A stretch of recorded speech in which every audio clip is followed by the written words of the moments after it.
शिवोहम। तो शिव जी का अपने शरीर पे भस्म लगाना वो इस बात को दर्शाता है कि चेतना जब अपने सर्वोच्च स्तर पे होता है तो देहात्म बोध उसके अंदर से खत्म हो जाता है।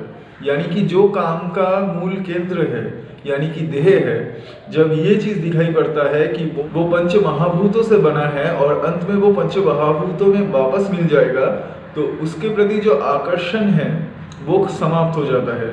और इसी वजह से भोलेनाथ जो है वो काम का दहन करके फिर उसका राख अपने शरीर पे मलते हैं, क्योंकि कामना जो होती है वही आपके सारे बंधन और दुखों का जड़ है। और जिन्होंने तीसरा नेत्र यानी कि ज्ञान चक्षु खोल के इस काम का नाश कर देता है वो व्यक्ति जीवन मुक्त हो जाता है। यानी कि संसार की माया उस पर हावी नहीं हो सकती, क्योंकि संसार का माया तभी तक आप पे हावी हो सकता है जब तक अज्ञान रूपी काम आपके मन और इंद्रियों में स्थित हो। और इसी वजह से भगवत गीता में भी कृष्ण कहते हैं कि सबसे पहले इंद्रिय और मन को अपने वश में करो, क्योंकि ये दो जगह ही काम या कामना का आश्रय स्थल है। और इसी वजह से इन दोनों पे अगर इंसान का नियंत्रण ना हो तो वो फ्रस्ट्रेशन, डिप्रेशन, एंजाइटी ये सारी चीज़ों को फेस करता है, क्योंकि अनियंत्रित इच्छा ही व्यक्ति के नाश का कारण होता है। असल में आपके जन्म के पीछे प्रकृति का सिर्फ एक ही उद्देश्य है कि प्रकृति का ये जो चक्र है वो चलता रहे। जन्म के कुछ समय के पश्चात ही आपके अंदर धीरे धीरे काम वासना नॉर्मली आती रहती है। और मजे की बात यह है कि आपको इर्द गिर्द प्रकृति वही दृश्य दिखाता है जो चीज़ उसे आपसे करवानी होती है। इसीलिए संसार में चारों तरफ जहाँ भी आप अपने आंखें फेरते हो आपको ज़्यादातर काम वासना से पीड़ित स्त्री और पुरुष ही दिखाई पड़ता है, क्योंकि प्रकृति आपके सामने वही चीज़ों को प्रस्तुत करेगी जो चीज़ें वो आपसे करवाना चाहती है। और इसी वजह से जब कोई प्रकृति से पार जाना चाहता है तब प्रकृति पूरी तरीके से अपना जोर लगाता है कि उस व्यक्ति को बांधे रखे। इसी वजह से जब बुद्ध को निर्वाण प्राप्त होने वाला था तो उसके अंदर से ये काम रूपी मार वो आ जाता है और वो बुद्ध को प्रलोभन देने की कोशिश करता है। लेकिन बुद्ध की ध्यान या चेतना की शक्ति इतनी प्रगाढ़ थी कि ये प्रलोभन से वो नहीं फंसे और अंत में वो मोक्ष या निर्वाण को प्राप्त हुए।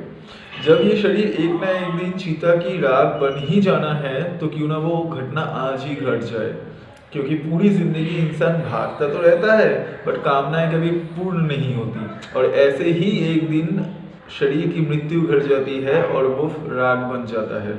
और इसी वजह से जब कोई इस चीज़ को समझ पाता है कि अंत में शरीर की क्या हालत होने वाली है तो वो व्यक्ति शरीर के राख होने से पहले अपने भीतर के सारे कामनाओं को जला देता है, क्योंकि ये कामनाएं अंत तक व्यक्ति को भटकाता रहता है।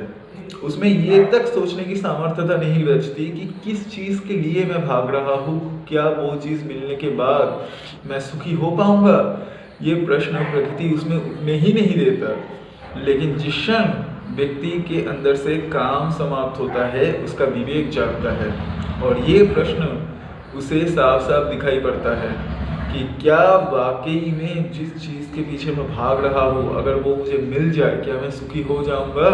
उत्तर उसे मिलता है कि नहीं, क्योंकि आज से पहले जो भी चीज़ों के पीछे मैं भागा था वो जब मिल गया था उससे मुझे तृप्ति नहीं मिली, उससे मुझे सुख नहीं मिला। यानी कि इसके बाद भी अगर ऐसी ही चीज़ें मुझे मिलती जाए तो उससे मुझे शांति तो नहीं मिलेगा, सिर्फ एक झूठा दिलासा ही मुझे मिलता रहेगा।